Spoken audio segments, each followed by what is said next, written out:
Monsters lurking at the gate. Heroes rise in the night. Doctors wielding magic might. Doctors and dragons in the fray. Healing wolves saving the day. Epic quest, dangerous call. Stand as one, we won't fall. Hello and welcome to another episode of Doctors and Dragons, a real play D&D podcast.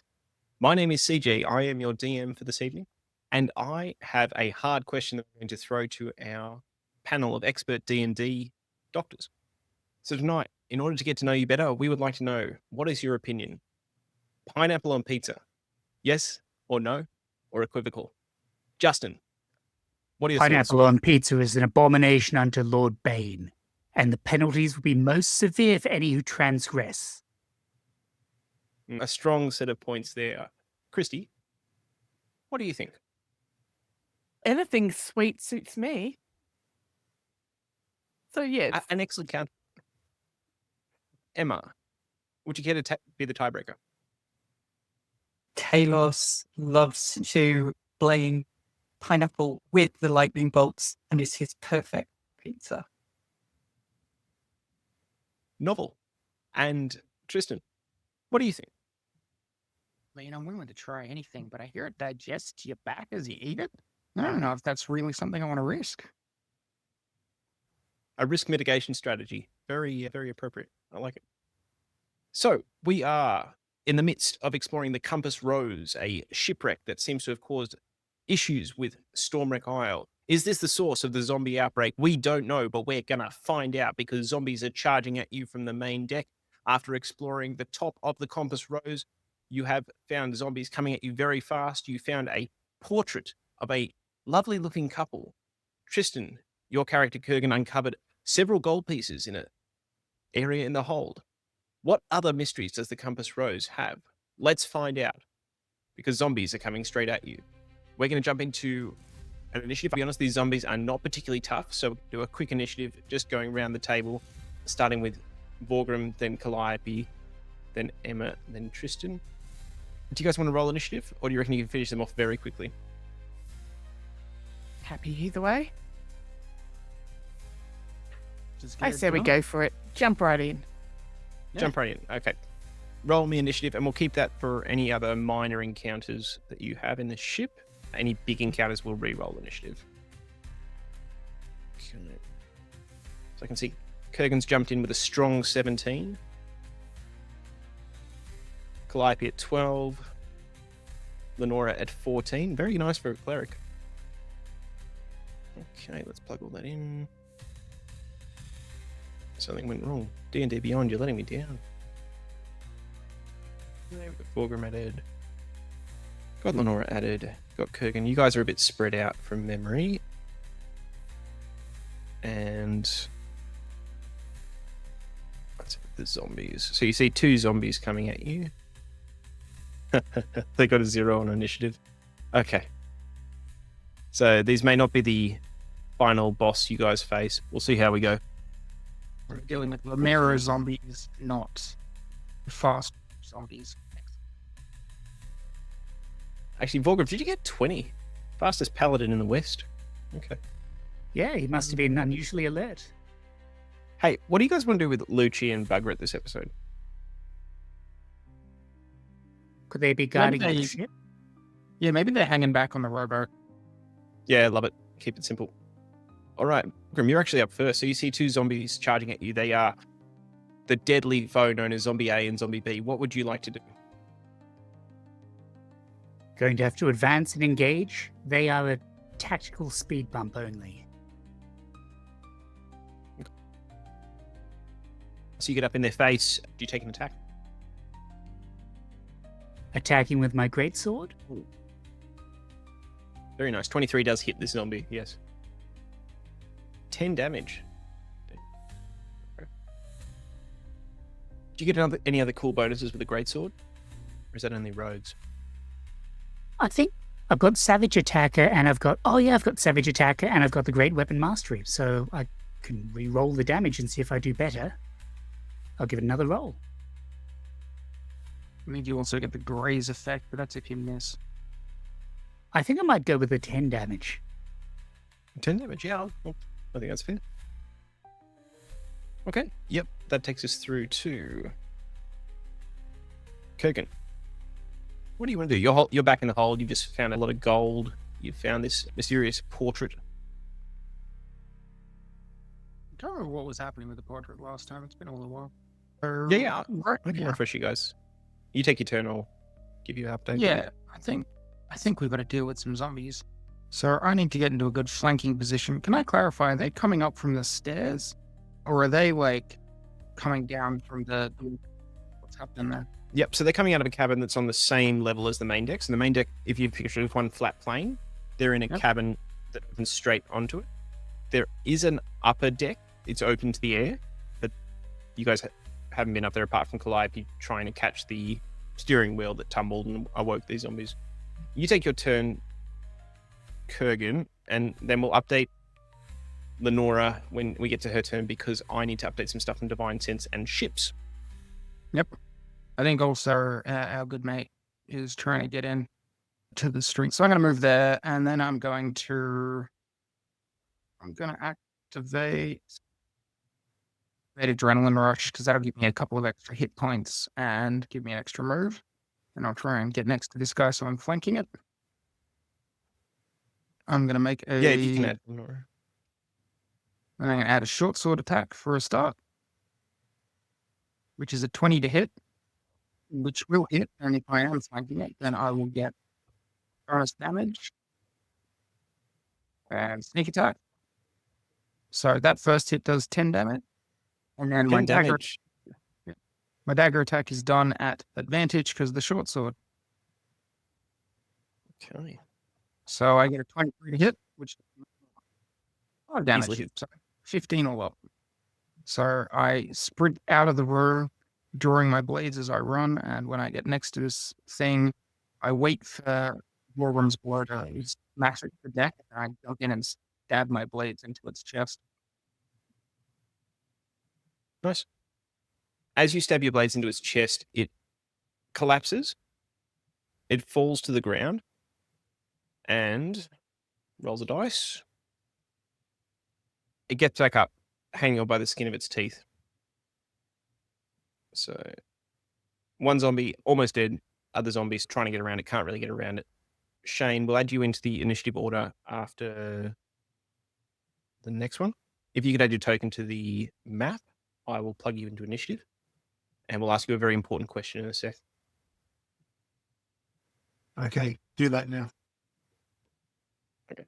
So that is just... So Tristan's...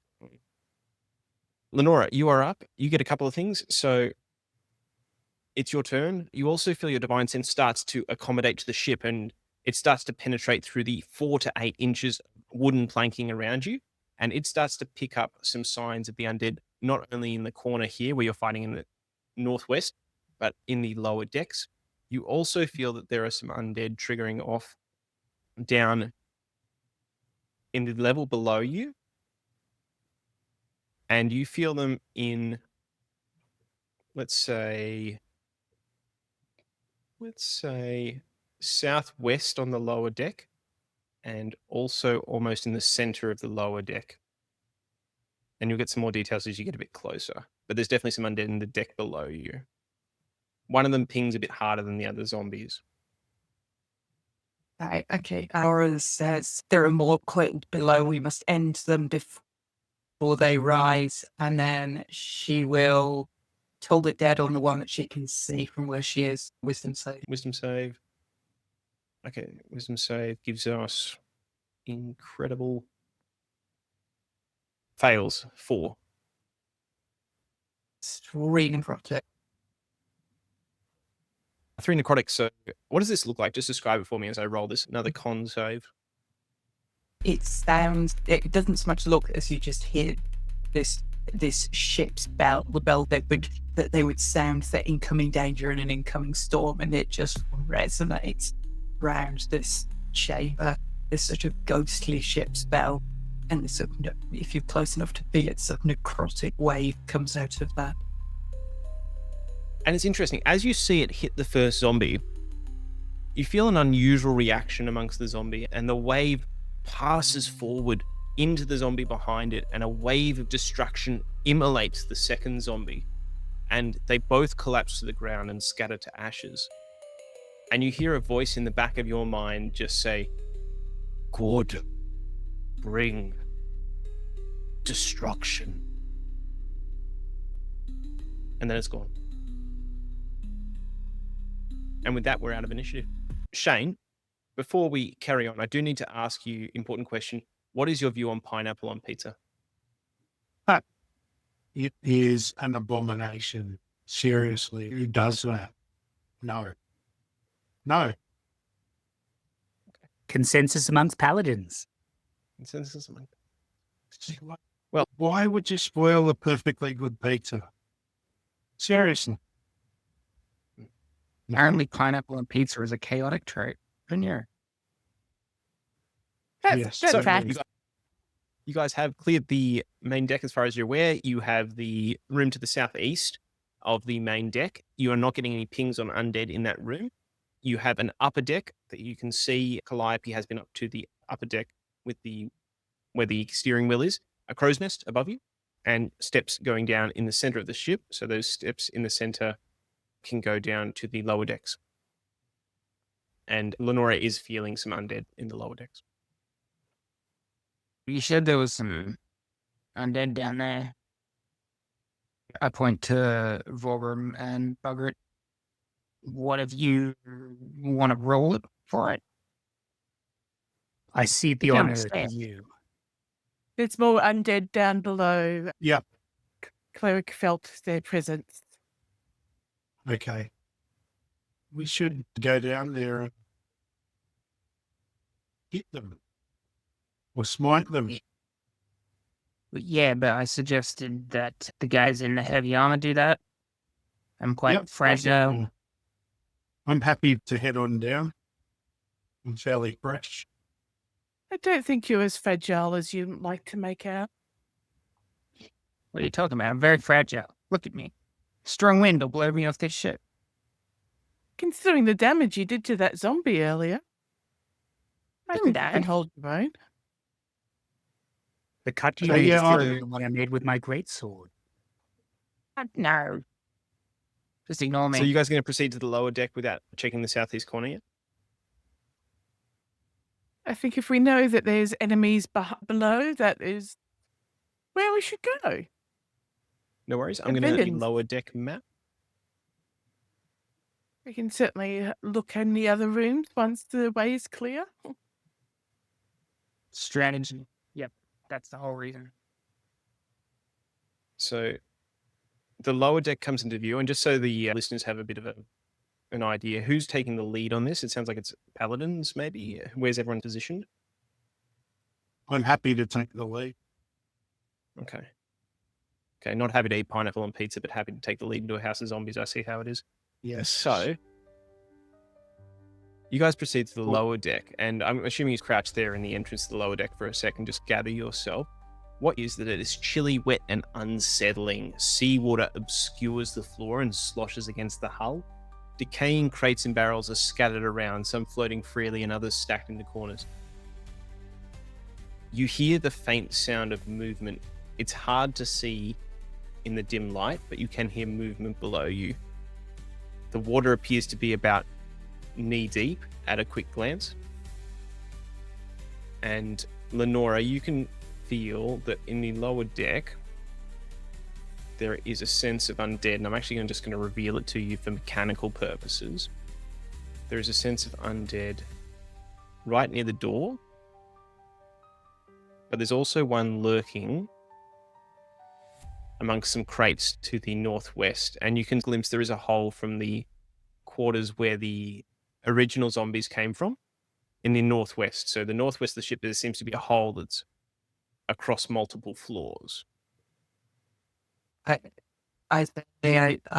feel at least two beneath us. One directly ahead at the bottom of the stairs, and one behind under that zombie chamber. If you're going down first, you may as well know what's coming. Talosian, Okay. it looks dark down there. Can you create some light for it? Vorgrim nods to Lenora when he says this. Like something one on fire.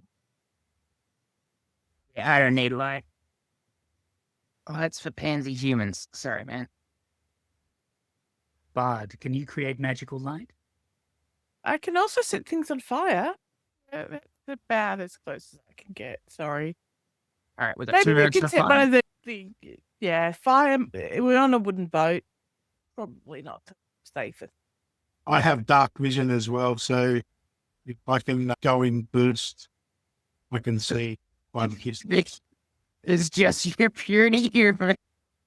All right. We gotta babysit the human for this one. Though he does make up a good point. You can borrow my lantern. I don't know why I have one, but So how many have we got with dark vision? yeah, 1, 2, 3, 4 with dark vision, 1 without. yeah. So it's probably better to go down in the dark, given that the zombies, I don't know whether zombies have dark vision or not. 4 of us can see them. Perhaps they won't be able to see us if we leave it dark. Lenora Think that offers to tie the lamp to Borgrim's head so that he can still use his hands for storm work, for sword work, and you can just have it like a big beacon. If he would prefer that. I doubt they have any marksmen. This will be acceptable.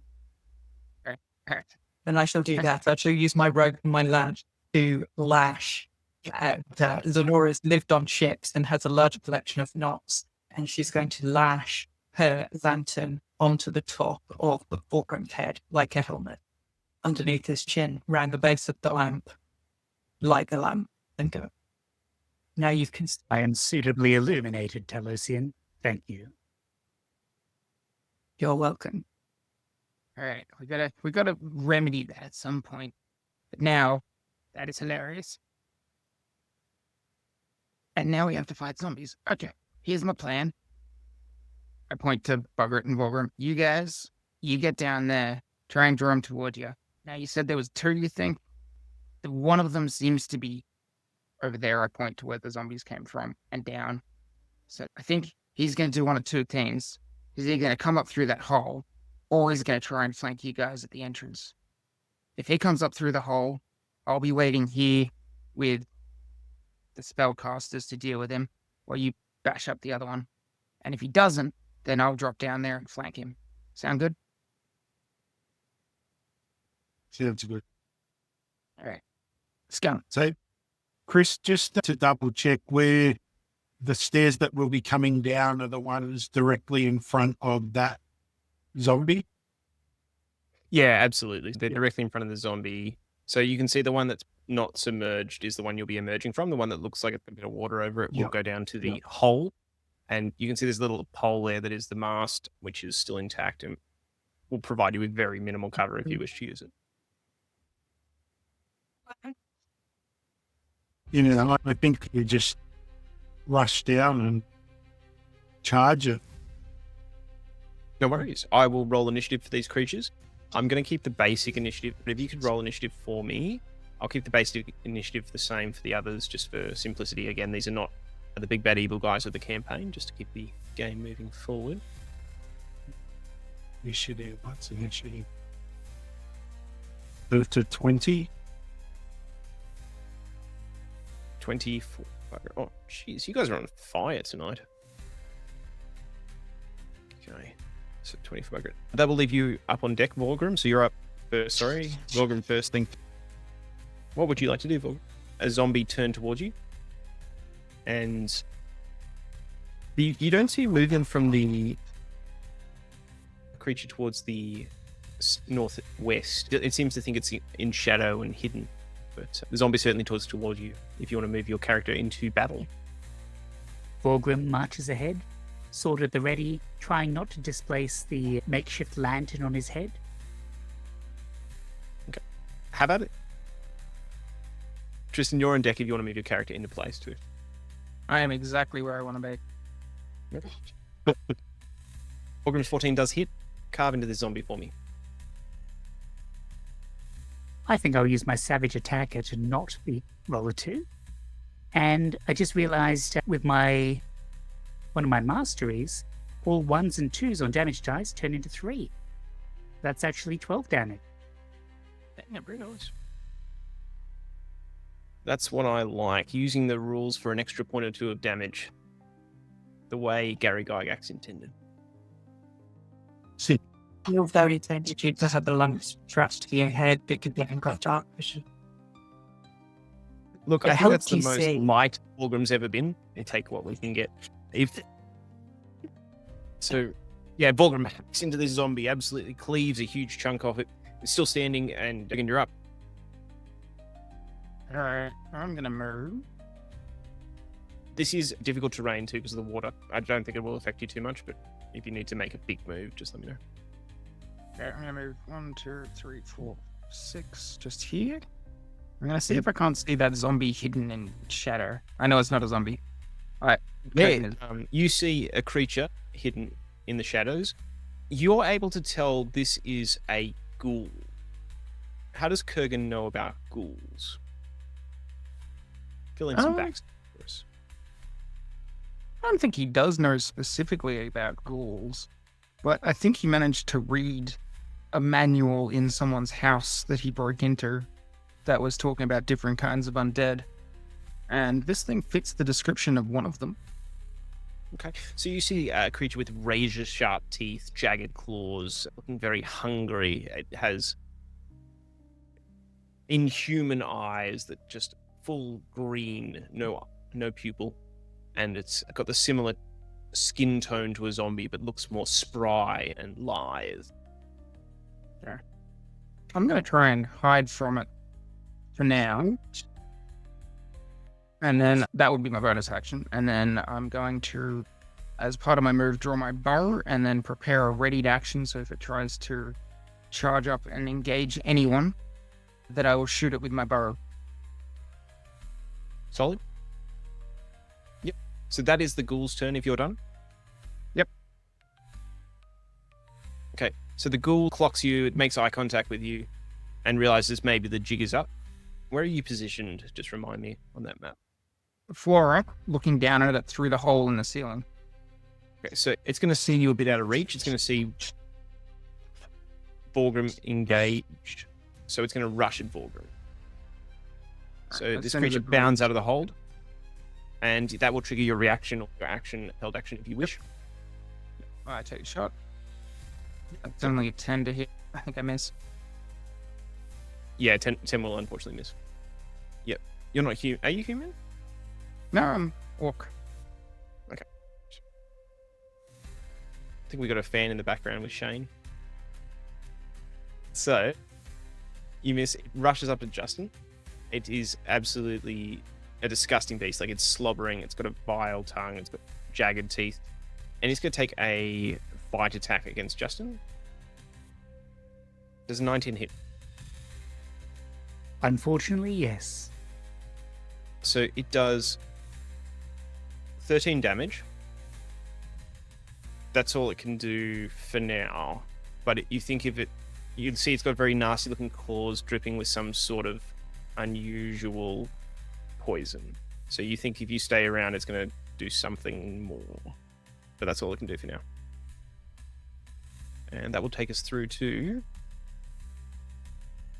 Lenora. Sorry, if she makes this up the stairs, can she see them from there? Or Yep, does she you need can to see go them. down the stairs? Okay. And guiding bolt. Guiding bolt at the ghoul, I think. Yep, go for it. Calliope, you're off on deck too. Just be ready. Yes. Guiding Miss. bolt. Miss. Okay. So Miss. an arcing bolt of light swings past it and misses. And you hear the rumble of Distracted dissatisfaction. by blazing light on Volgrim's head. Rumbling voice in the back of your head is disappointed. And that's Calliope.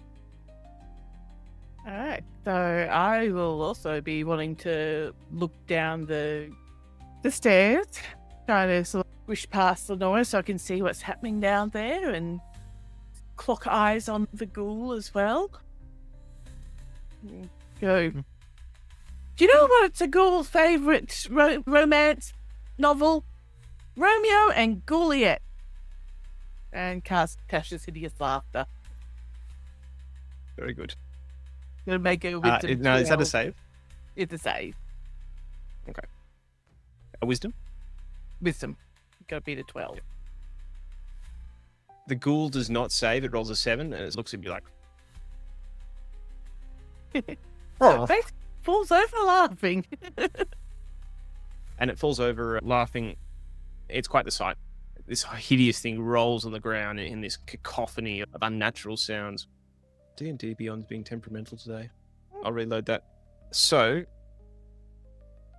ghoul falls prone. Does it do any damage with it, or it's just prone? No, it's just prone. Foreign and incapacitated conditions for the duration. So it's prone. So what I'm going to say is if it's prone and incapacitated, these things are not tanks.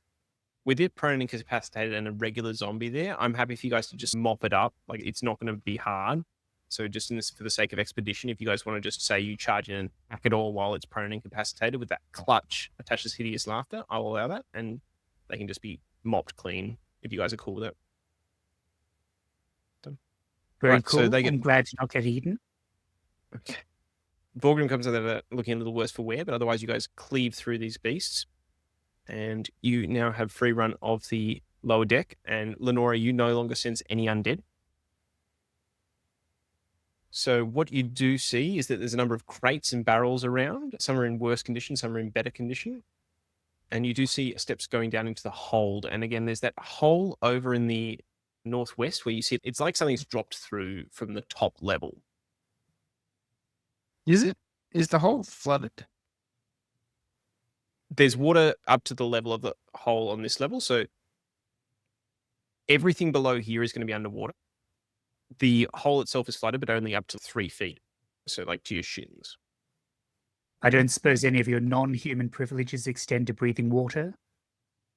I can't Don't say be they silly. do. No, but they do extend to stopping you bleeding into it. It tends to attract, like bait. And she reached out and cast a healing word. Hands 8. Your special senses tell if there's any more undead down there? There's no undead down here as far as I can tell. They all return to the sea.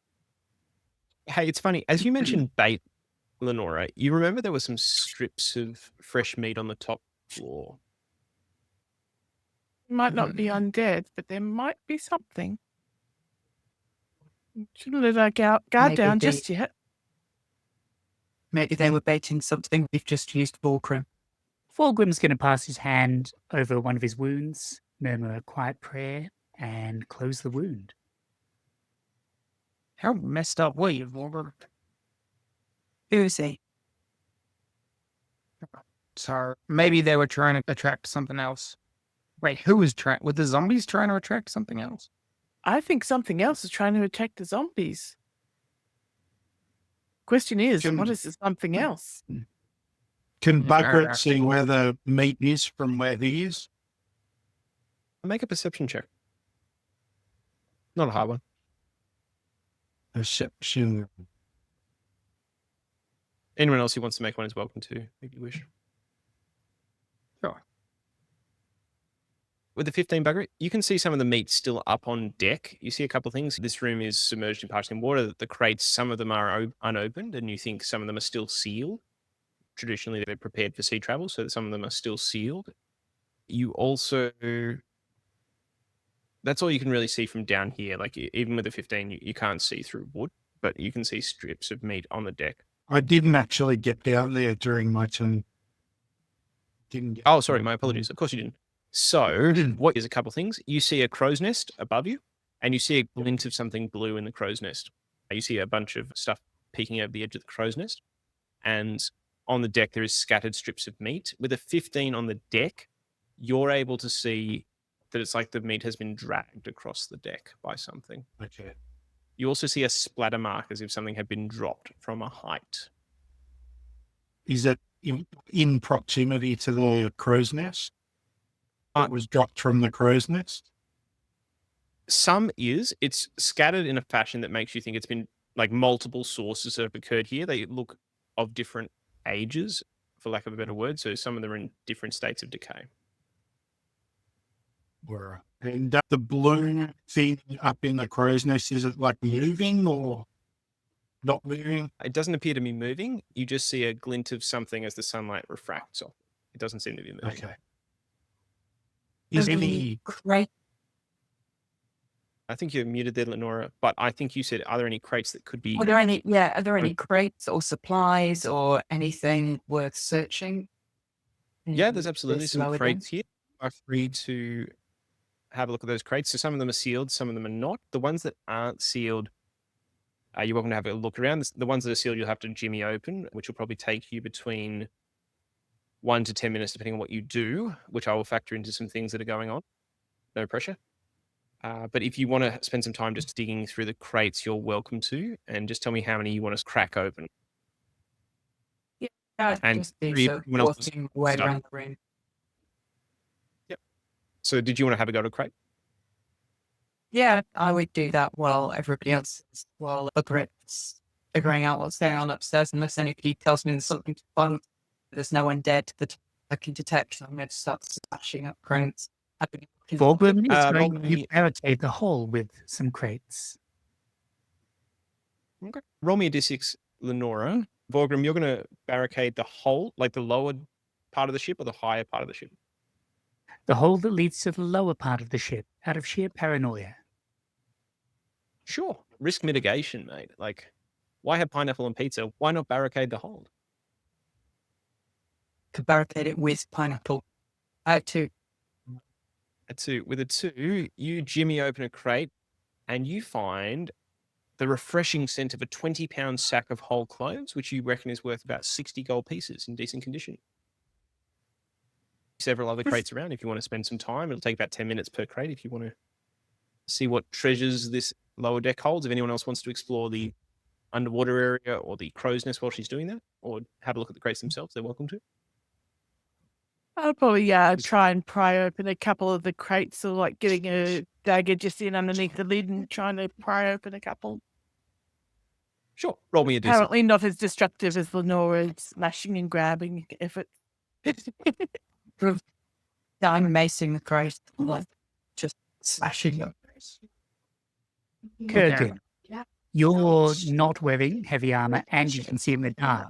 You think you can swim downstairs and have a look? Yeah, you would ask me that. Well, hang on. Does Barker mention anything about the crow's nest ghost? Is there any way to climb up? Yeah, you could just, it's a crow's nest. It's designed to be climbed. You could find handholds. It's a little worn, but you think it's stable enough to climb probably. In full plate armor or in half plate armor? You could. There would be a luck roll involved. And I might not climb up because I'm a dwarf and I'm not very dexterous. But I'll tell the guys downstairs that I can see something up in the crow's nest, but I'm not too sure what it is. Okay. The guys, there's Um, something here in the crow's nest, and I'm not sure what it is. If my choice is Calliope, what did climbing, you get? D6. Okay. You want to roll me a D6 for your crate? Oh, yeah, sorry. 4. With a 4, you slash into it with your dagger and you see a pair of candlestick holders carved from bone to resemble dragons, worth about 25 gold pieces each. So 2 of those. Oh, Very nice. fancy. as I was saying, if my choices are going diving into a black oblivion of potentially undead horrors or climbing a lovely crow's nest to get a better view of my surroundings, I think I'm going to go climb the crow's nest. Yeah, just give me a acrobatics or athletics check at your choice, Kurgan. I'll go acrobatics. I get a 13. Yeah, easy enough. This is designed to be climbed. You scamper up it very easily, you see a couple of things. If anyone's investigating the watery abyss or Jimmy opening crates, if someone's investigating the crates, roll a d6 for me while I'm describing this other stuff. You start to climb up the crow's nest. As you do so, you realize that it's been stuffed with trinkets and sundry. Mostly, I'll be honest, mostly it's rubbish. It's like nice looking twigs and funny looking plants. You've got a beautiful view of the surrounding water, certainly, and you see the sort of Dragon Bone Reef to the south. But you do see that the area is also stuffed with wood shavings, dry grass, and shredded canvas from ship sails. There's bits of bones, tufts of hair, shiny baubles, like a magpie nest almost. And it's funny that you should find this. You see another half of a crystal key. Grab that. Shove it And in you're my pocket. also 50 gold pieces, and you're completely blocked from view from below by the shape of the crow's nest if you wish to hide that. No. He's just, hey, I found a random key and a bunch of money. Also, I think a literal crow is staying up here. A literal crow. It's a mess. And I just start heaving random bits of debris out to be like literally, it's a literal crow's nest. Are there any nice unusually feathers I large could use eggs in in your here? quill?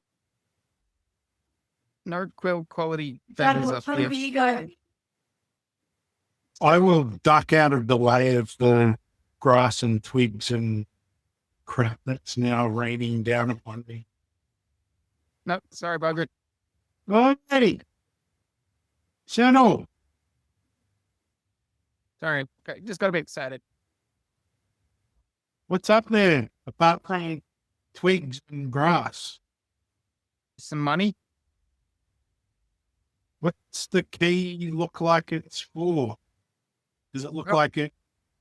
It looks a bit like that other one we found. Curious? Okay, I don't remember what happened to that. Does anyone still have it? Hang on. Check my pockets. Seems like Okay, we're how about the other half? on our hands. Hold up both halves. Turns out the other half is in my pocket. No. Do they fit together? Yeah, I guess. Stick them back together. Do they look like they're the same keys? As you pull them together, the two keys lock, and a blue flare shoots up into the sky and points to the island. And you can see that it's pointing towards an area that was described as the observatory previously on the map you saw of the island. And then the light cuts out and it zooms back into the key. It's now a whole crystal key. No seams you can see, with just a faint blue outline around it. What was that? I fixed the key. Not terribly subtle there. Look, normally I'm good at subtle. Look, I'm coming back down. Hang on. And I quickly shimmy down the ropes and mast and that. Lenora's going to go and try and get into the hole and see if there's anything obvious that's easy gettable enough. without having to swim for miles. Okay, so you So remove staying the on the barricade. Yeah. Do you remove the barricade or you go through the hole in the northwest? I'd remove the barricade. I'd want a way out. Oh, I don't want to be jumping down a hole. Easy enough. So you jump into the hole. So this is the final level of the ship, and you see a couple of things. So this is completely underwater, and the cold water engulfs you, and you see a strange undersea world. Colorful seaweed growing over the shattered hull. There is a gaping hole in the stern of the ship, and tiny fish dart amongst the debris and cargo. You can presumably hold your breath for some time based on your con score. You do see that there's a heavy iron chest on the floor of the hold, directly beneath the holes to the northwest of the ship, and you think this is probably the captain's chest that it fell through from the top floor. You can see it's currently sealed, and you don't sense any undead. Is it openable underwater, or am I going to have to try and get it up? You think it could be opened underwater. You're aware that it's currently sealed and that if you opened it, it would be exposed to the elements, but you could certainly crack it open down here. Yeah, she's not too worried about water. Water's pretty cool. Just don't open it. I don't feel like trying to lug a chest out of here. And as you swim down, you hear a voice in the back of your head and you just hear Talos say, "Good. Open the chest." Do you open the chest? Yeah, I open the chest. Taylor says open the chest. I open the chest. Okay, so you see a couple of things happen. As you open the heavy iron chest, you see a number of items inside. You see a pouch, and you think at a quick glance it's got about 50 pieces of gold, 3 turquoise stones, and a set of undescribed boots. You also see a floating packet, which from the outline appears to contain the captain's journal. And you can see that it's actually a see-through packet, and you can read the journal entry there that it's open to if you wish. Do you read the journal entry? And Yeah. before that, you also see one final thing. Yes. Yeah. One final thing. Let me just set some tone here. You see something that resonates with that Talos part of your soul. You see a talisman formed from long locks of hair, some blonde, some black, some braided together and knotted around 2 small finger bones. Would you like to read the journal while you're under the water? I'm going to shove everything inside, including the talisman, inside boots and get the whole lot out. So I'm just going to shove the gold, the stones, journal into the boots and then carry the boots out. And you hear, "Good." And that's it. You can leave. Carry the stuff back up into the lower deck or back up towards the steps anyway. Hey, roll me a wisdom saving throw. 22. You feel a faint compulsion to keep it hidden, but you override it. I come out to the hole and go, there is treasure in the depths and information. It's up in the boot onto a dry bit, where it can go up another onto the deck, and then just empty all the stuff out of the boot. Yeah, So everything tumbles out. Okay. So you pull up the journal. And I'm just going to read it out to everyone as long as you're happy to show it to everyone. Yep. Okay. All right. So you pull out this journal. It appears to be the captain's journal. It says the following. Tarsak. Captain's log. Our journey has ended, though I fear my own is to continue in the most horrible way imaginable. The Compass Rose has wrecked on a shoal south of Neverwinter. Many sailors perished with the initial impact, and Aletha was gravely injured. As I tended her wounds, she clutched her talisman and breathed soft prayers. I asked her what the talisman signified. She told me love. Her husband waits for her at Dragon's Rest, having pledged his service to the dragon there. The talisman is made from locks of their hair, woven together as a promise to be reunited no matter what fate might befall. It might have been a beautiful story had it not been for Aletha's gruesome end and the words of the prayer I heard as she breathed her last. For she was begging Orcus, the Prince of Undeath, to reunite her with her husband. I held her hands as the breath left her, and I felt a horrible chill pass through her. Next I knew she was sinking her teeth into my neck. At the same moment I heard moans begin to rise from the dead sailors all around us. What curse has Aletha brought on us all? Already I feel a creeping chill overtaking my body. I am securing her talisman with this book in my chest in the hope that someone who comes after us may end this nightmare by bringing Aletha's talisman to her husband. I'll pop that in chat. Tragic romance gone wrong. You must find out who her husband is. And love curdled to rot. She tied her soul to Orcus. This that isn't going to end well. no, it's Demon Lord. Lenora would like the talisman. I mean, Sorry, we what was figured that? out where the zombies are coming from. Lenora That's would, extra. of all the other bits and pieces that were in there, the stones and the golden things, Lenora would take the talisman. And you feel Yeah. a rumbling reassurance from your god as the talisman comes to you. The way that a distant storm can be a soothing sound in the distant zone. Nora, may I have a look at that talisman? I'd like to look at the hair that it's made out of. Maybe it could help us identify who the husband was. Lenora gives it to. So you mentioned that there's 2 different colours of hair that it's made out of. Is there a way to sort of like work out which partners, the wife and the husband? Yeah, you could give me an investigation check. It's not a hard one. You remember that you saw, Kurgan, a portrait in one of the other rooms, and the name Aletha was mentioned. I rolled a 20. Dirty 20.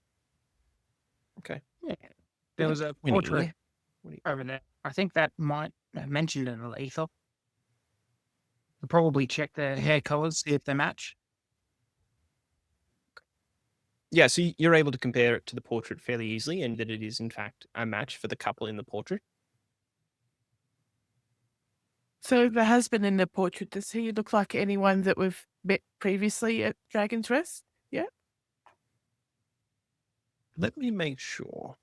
One sec. Just talk amongst yourself. I just need to double check. Right. And be honest, How big they're do you think the bird is that made that nest in the crow's nest? pretty substantial. Human sized? Right. You have not met the husband. The portrait said Aletha and Brastos, and it does not look like any of the humanoids you've met, neither Tarek nor Varnoth. I think we should take the portrait so we can try and ask around and try and identify who. It's a pretty big portrait. How big is the Really? portrait? Like, standard portrait? How do I describe a portrait? Let's say 3 feet by 2 feet. I don't know. Just we, Frame up yeah, the- could we take the canvas and get rid of the frame? Yeah, that would be an easy enough thing to do. I'm gonna be Sorry, honest. Walgrim. This isn't really interesting me anymore. We know where the zombies came from. Some random woman prayed to Orcus. I want to see what's happening. If we and did the light shone off to the observatory. I really like to that out. And it's funny you should say that, Kurgan, because as you look down at the key, you see a reflection. And you see the reflection of something swooping in from the sky. And you see a harpy swooping in to attack you. No, Mike. And then you hear a heavy thump as a harpy lands on deck. And then a second thump as another harpy lands on the other side. I'm going to move the map out. As 2 harpies land, and you get the sense that the big light that shot up into the sky might have drawn them back to their nest. I think you were very right about the crows being human size. So I will get you guys to re-roll a fresh initiative for that, because this is a much more significant fight. And I will reposition the map to show the main deck. So right now I have Calliope and Borgrim. Actually, I have just Borgrim below decks. Where is everyone positioned at this moment? Was on the deck after scaling the crow's nest. Actually, you roll up on deck, haven't you? Weren't you? Because you... Yeah, we'd all The come Talons. up because, I emptied the boots onto the deck. So you roll up on deck. Let's zoom in on the main deck. And 2 harpies appear. And they're going to roll initiative as well. Has anyone encountered a harpy before? In this character? I don't believe I have. I may have read about them, but I've never actually encountered one in real life. Yeah, I doubt my character would have come across a harpy before.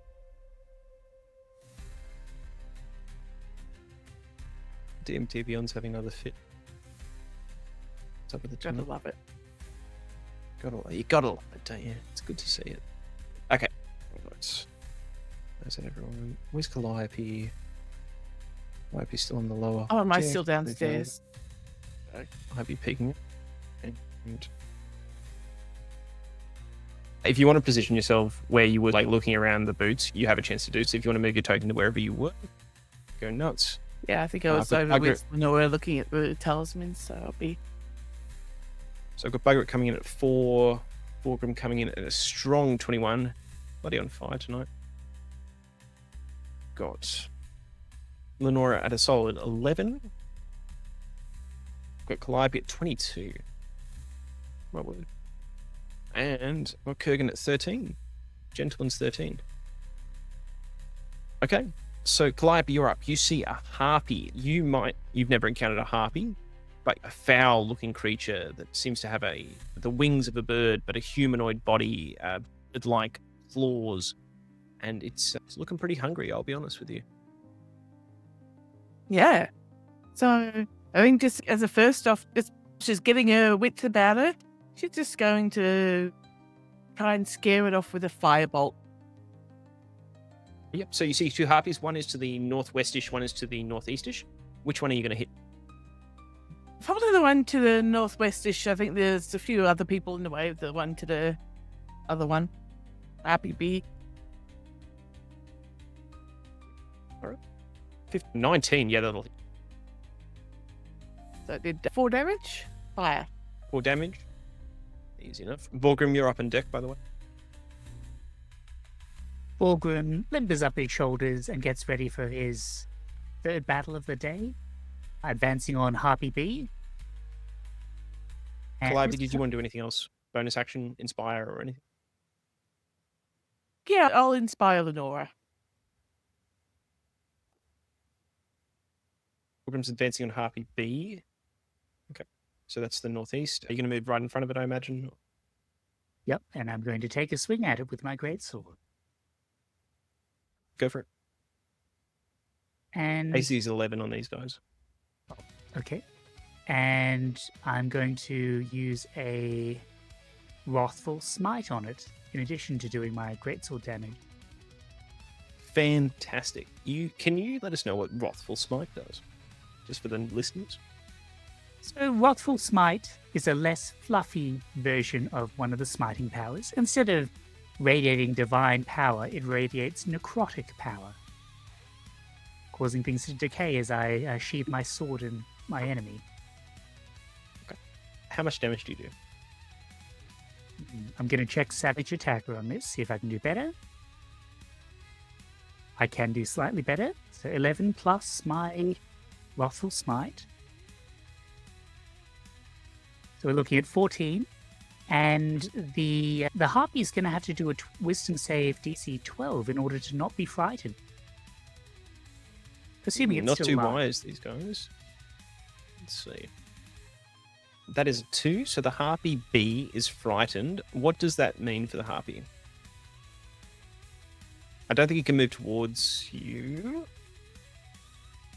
Just double checking the spell effects. From memory, I think it can't move towards you. I think it might have disadvantage attacks against you, but I don't quote me on that. Yep, I'm seeing disadvantage on ability checks and attack rolls. There might be an old one, but I'm happy to take that. Okay. Oh, absolutely. Disadvantage on ability checks and attack rolls while the source of fear is within line of sight. So that means disability attacking anyone while he can see them.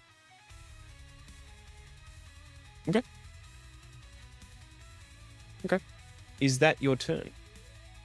That's my turn. Okay.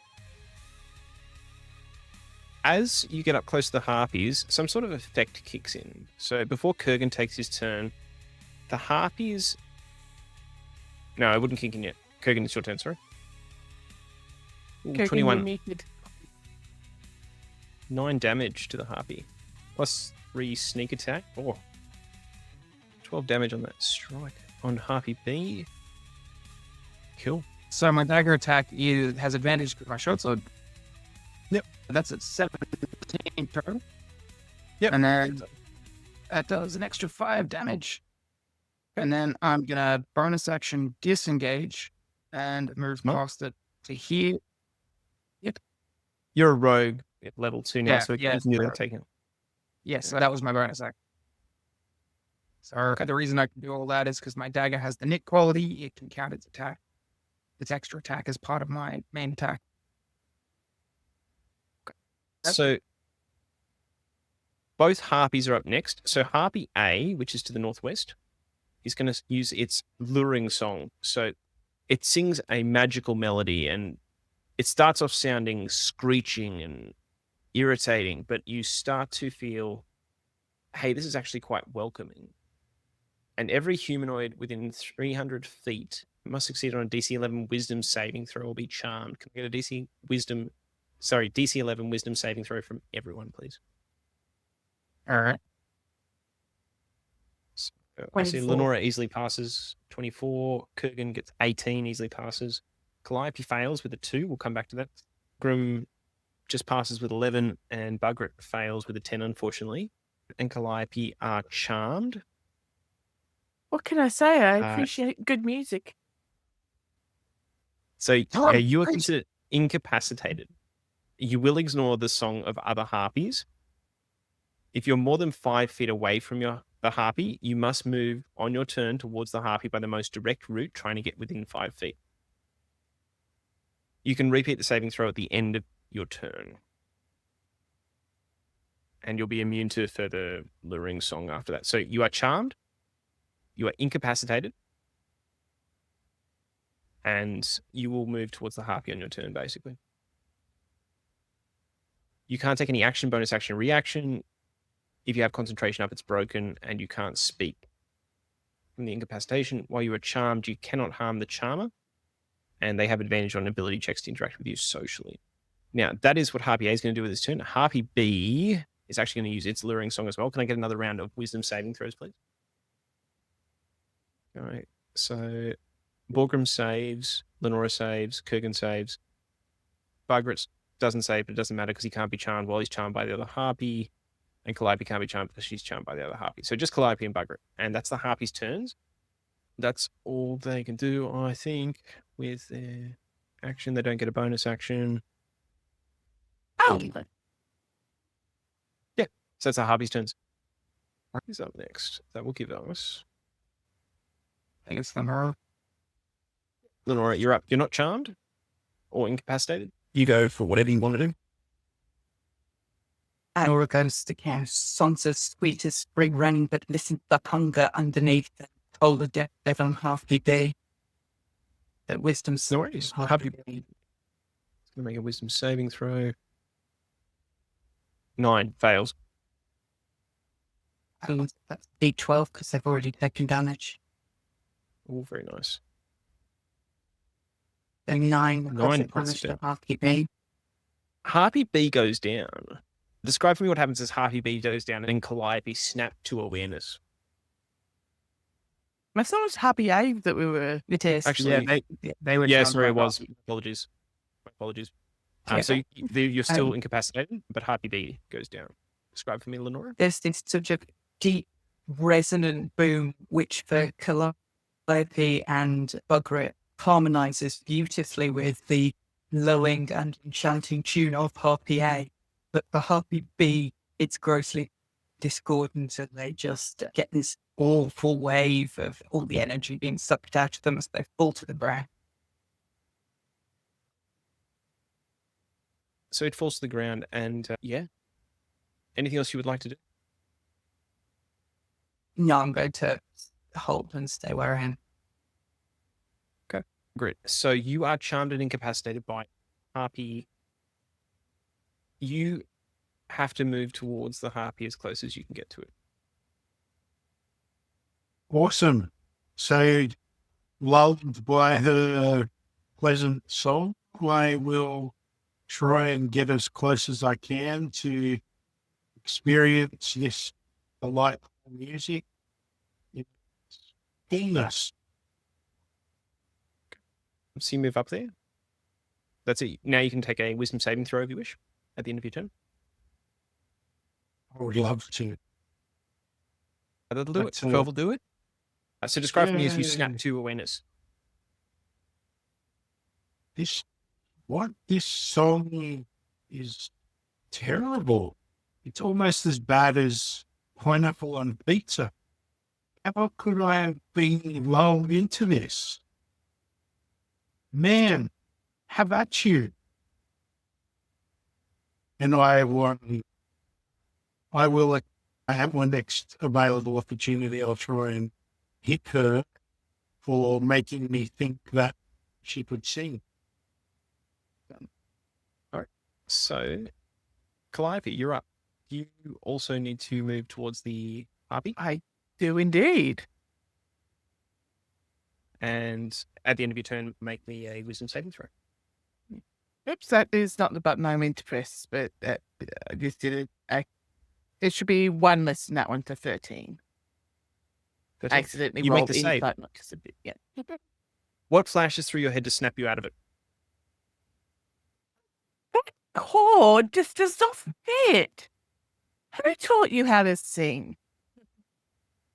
All right. So that takes it to Volgrim. Walgren gives a grunt of satisfaction, seeing the harpy in front of him collapse at the sound of the bell's toll. Looks around for the next enemy, sees everyone apparently mobbing the other one, shrugs and goes to join in with his sword held high. So, 2, 3, 4. Rhino, head over and perform an attack with the greatsword. 16 hits. Good. We're again going to use a smiting power, but first I'll roll damage. Yep, that'll be adequate. And for the wrathful smite, 15 is adequate. yeah, another 21 cuts- damage. And if it's still 21 alive, damage, you you- have to do that Wisdom 12 save to avoid frightened. Yeah. Wisdom 12 save. Okay. Incredible. 19, so it does pass. But yeah, it's very bloodied. It's taken a huge hit. It's looking like it's almost skittish enough to flee. Like, it's not looking... I was never one for music. Again, you're up. Right. All right. 4, 5, 6. Am I able to move? Yep, I will say if you give me a DC 10 acrobatics check, you can run up along the railing or something similar to when you first were attacked by the undead dragon as you guys were flying here. And you actually remember that when you were flying towards there, you remember the helmsman had steered off course and kept mentioning something about a song. You guys caused all this goddamn chaos. And then roll a 9 and my leg. Yep, so with a 9, you slip off into the water. I'll allow you to use your movement and bonus action to get back up there if you want. Yeah, I crawl up on this side so that I'm flanking the thing. Yeah, you can still take an attack. Go nuts. Oh, okay, sure. In that case, I might reflavor it so that instead of falling off into the water, I fall and catch myself on the banister, and then all my monkey crawl across the banister and then climb up over on this side. Incredible. You'd love to see it. That is an 11, which I think you said hits. Yep, meets it, beats it. You get a hit in. 6 damage. Ooh, 7, but and then I take my swing with which 17 at a crit. So I'm gonna take the crit, and which does 7 damage. So Describe for me how you finish this thing off with a critical hit. as I get to the top of this thing, I do end on the banister and then do a flip off, land on its shoulders and bring both my dagger and my short sword down into its wings. And then I do a dagger still in there. And as I land, the momentum of my landing tears it down and takes off both of its wings at the same time. Done. And this harpy collapses to the deck. Absolutely slain. And you have cleared the compass rose of foes. And the That compass was rose is... impressive. Kurgan, that was impressive. Well Thanks. done. Yeah, I did the same thing to a town guard once. It was a little more distressing, I'm going to be honest. I love the way that you lulled the harpy by seeming to fall into the water and then jumping behind it. Very stylish. Yeah. Yeah, that was intentional.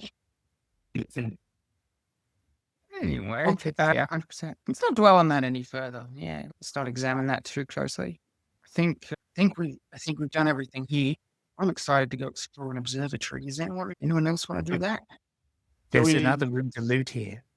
Yeah, should we go and have a look at that eastern corner Ah. of the boat? I suppose if Yeah, you want money. like you guys kick the door down. It's just a mess hall. There's not much to see. You can scrape a few copper pieces that have fallen on the floor. 3 copper pieces if you want. But yeah, essentially you've explored the whole boat.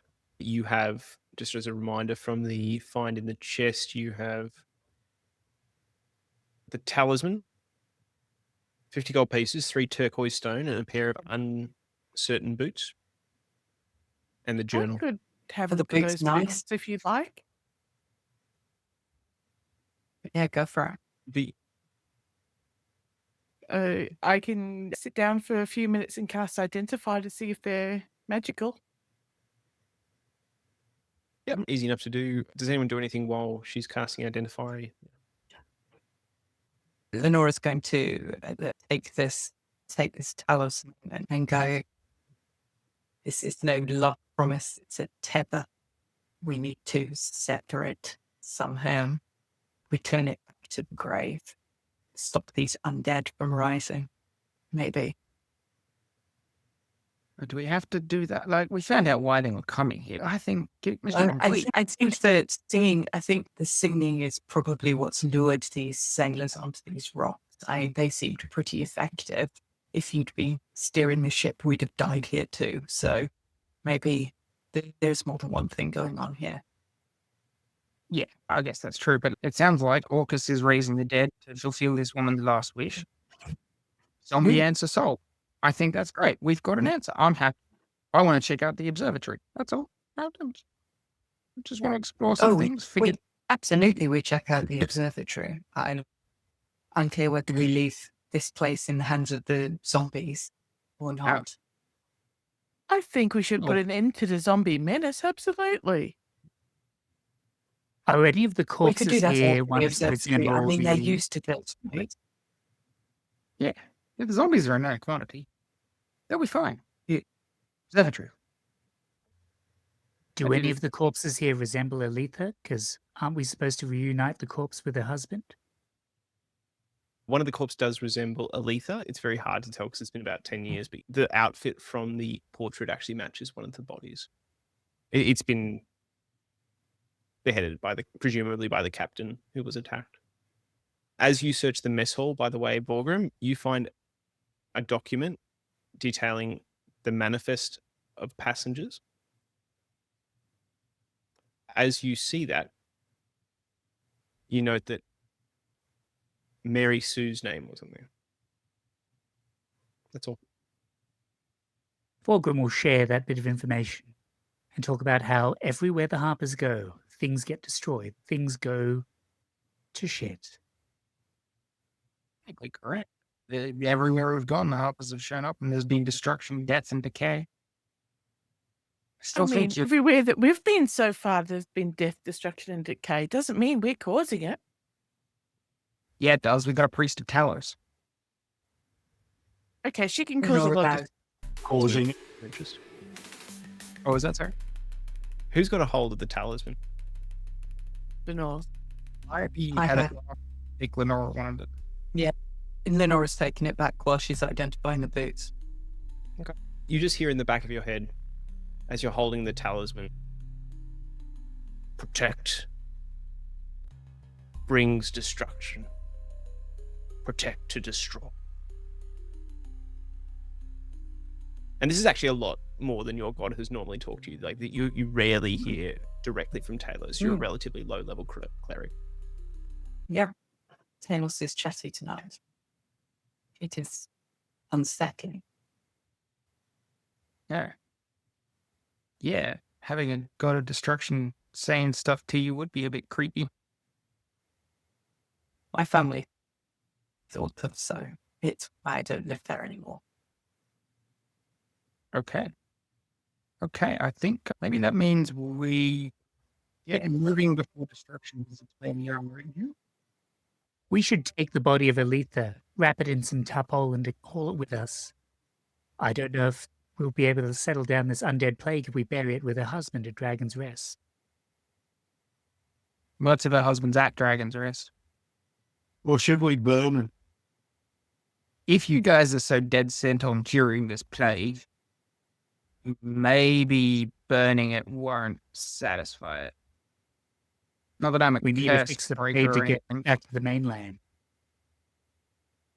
Maybe we take it back to Ruara and tell her Share what we the- found. Maybe she knows who's buried on her island.